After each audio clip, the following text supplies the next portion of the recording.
والإسلام ديني ومحمدا رسول الله.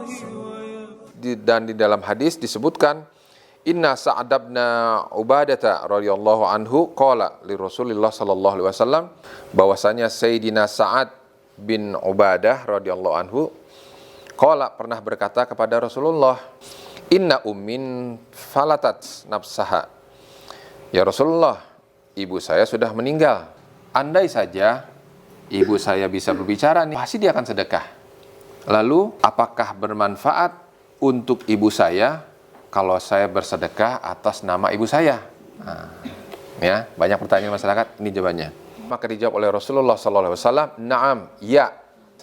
Lalu tidak lama kemudian, maka Sayyidina Sa'ad bin Ubadah menggali sumur. Dia gali itu sumur, waqala, dan dia berkata, dia katakan, sumur ini sodakoh untuk ibu saya.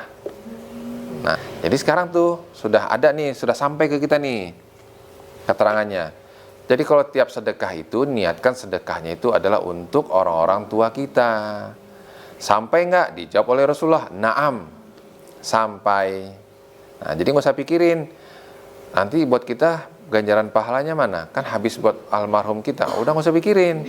Pokoknya segala amal ibadah, sedekah, entah itu baca Quran, tadarus, dan pokoknya segala amal perbuatan baik kita niatkan ganjaran pahalanya untuk orang tua kita. Ada seorang laki-laki bertanya kepada Rasulullah, ya Rasulullah, wahai Rasulullah, sungguh kedua orang tua saya sudah meninggal. Fahal baqiya syai'un, apakah ada sesuatu yang saya bisa berbuat baik keduanya? Kalau sudah meninggal nggak bisa ngapain. Kalau masih hidup, anterin makanan. Kalau ada minuman, anterin minuman. Bikin kue, anterin kue. Ada sesuatu yang menyenangkannya, ada punya baju bagus, kasih baju. Pokoknya hal-hal yang bisa kita langsung berhubungan bisa kita lakukan kalau masih hidup. Kalau sudah meninggal gimana?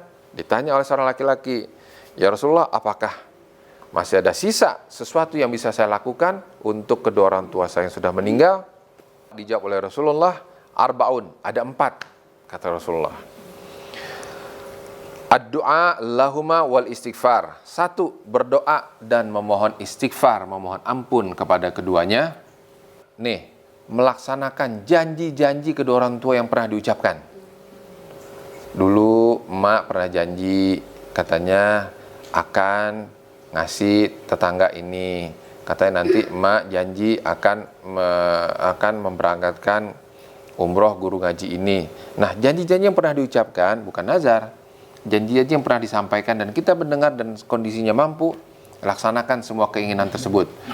Walaupun keinginan yang sederhana. Nah, dan keinginan itu apabila dilaksanakan, maka sampailah perbuatan baik tersebut kepada almarhum. Itu yang kedua. Yang ketiga, berbuat baik kepada teman-temannya dulu. Orang tua kita punya teman-teman dekat gitu ya, yang suka bergaul bareng, berangkat ngaji bareng. Nah, teman-teman yang dulu semasa hidup almarhum itu ada dan masih hidup, kita berbuat baik sama mereka. Anterin makanan. Kebiasaan ibu kita apa nih? Suka ngirim kue, suka ngirim makanan. Nah, itu lanjutkan perbuatan tersebut. Nah, perbuatan baik tersebut semuanya akan terus mengalir kepada kedua orang tua kita. Yang keempat, menyambungkan tali silaturahim, yang hubungan perantara itu tidak mungkin terjadi kecuali karena hubungan kedua orang tua kita. Nah, itu kembalikan silaturahimnya, yang tidak mungkin bisa terjadi kecuali perantara kedua orang tua kita. Kita sambung tuh silaturahim.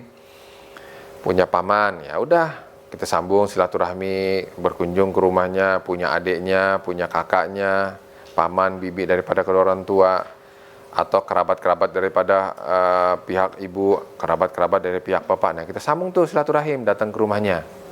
Nah, perlakuan yang 4 tadi, berdoa dan membacakan istighfar, melaksanakan seluruh janji-janji yang pernah diucapkan oleh almarhum, menyambungkan silaturahim, dan berbuat baik kepada kerabat-kerabatnya yang ketika masih hidup dulu. Nah, 4 ini nih kita lakukan, semuanya mengalir ganjaran pahalanya kepada almarhum. Dan diriwayatkan anhu, dan diriwayatkan bahwasanya Rasulullah SAW, laulal ahya lahalakat amwat, seandainya bukan karena orang yang masih hidup, pasti akan binasa orang-orang yang sudah meninggal. Paham nggak maksudnya? Artinya, kalau bukan karena orang-orang yang masih hidup ini berbuat baik terhadap orang yang sudah meninggal dari kerabatnya, pasti akan binasa.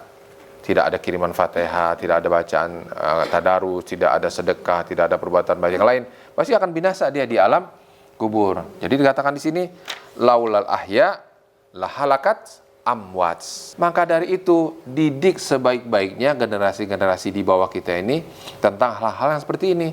Percuma punya anak banyak, satu pun nggak ada yang berbakti, nggak ada yang bacain Quran. Semuanya hebat-hebat semuanya. Ini S1-nya di Harvard, di Oxford. Ini S2-nya di Malaysia, ini S3-nya di Kanada. Hebat-hebat semuanya. Semuanya hebat-hebat. Dan menantu pun juga hebat-hebat semua. Tapi nggak ada gunanya ketika dia meninggal, bacain, jangankan bacain Yasin. Habis sholat ngedoain juga kagak, bacain istighfar juga kagak. Jadi nggak ada gunanya itu semua. Gelar-gelar semua segala macam itu nggak ada gunanya. Yang dibutuhkan oleh orang-orang yang sudah meninggal itu adalah perbuatan baik, doa, istighfar, dan yang tadi disebutkan tadi itu yang diharapkan oleh si mayit. Kalau selain itu mah nggak ada gunanya.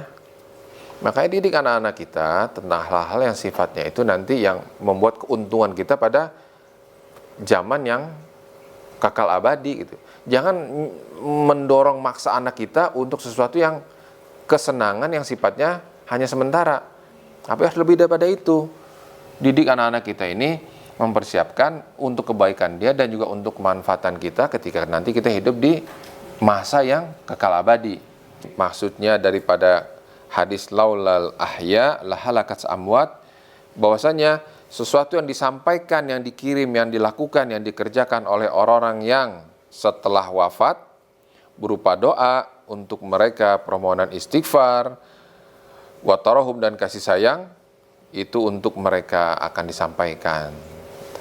Jadi nggak ada istilah tuh ya, percuma doa, kenapa nggak akan sampai? Kasian banget itu pengikut-pengikut itu.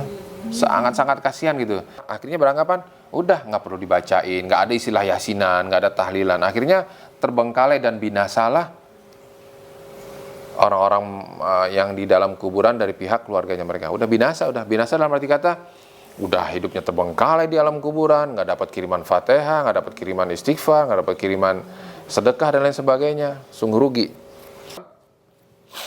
Dan bersabda Rasulullah sallallahu alaihi wasallam, ummati ummatun marhumah, kata Rasulullah. Nih, catat nih.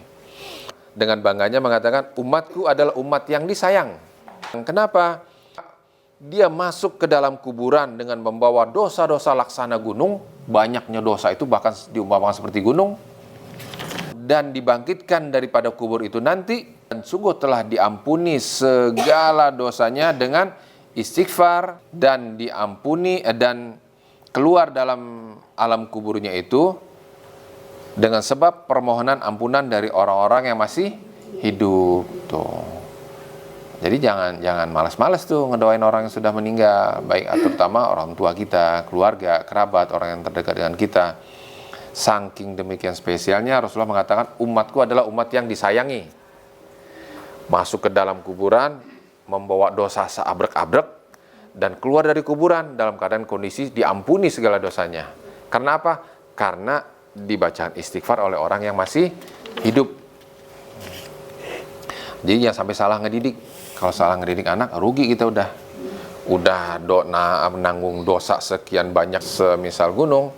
Udah gitu nggak ada yang bacain istighfar lagi, ya sudah semakin sengsara. Dan diriwayatkan diriwayatkan bahwa hadiah-hadiah dari orang yang hidup untuk orang yang sudah mati berupa sedekah, berupa doa, dan berupa bacaan Al-Quran nanti akan datang di alam kuburnya para malaikat dengan membawa hadiah-hadiah dari nampan-nampan, yang nampan tersebut terbuat dari cahaya sehingga bersinar, yang ditutupi di atasnya dengan sutra yang sangat tipis. Itu diberikan hadiah kepada si mayit. Nah, itu benar-benar beruntung kan umatnya Nabi Muhammad. Ketika meninggal matinya pun di alam kubur masih menerima hadiah dari orang-orang yang masih hidup.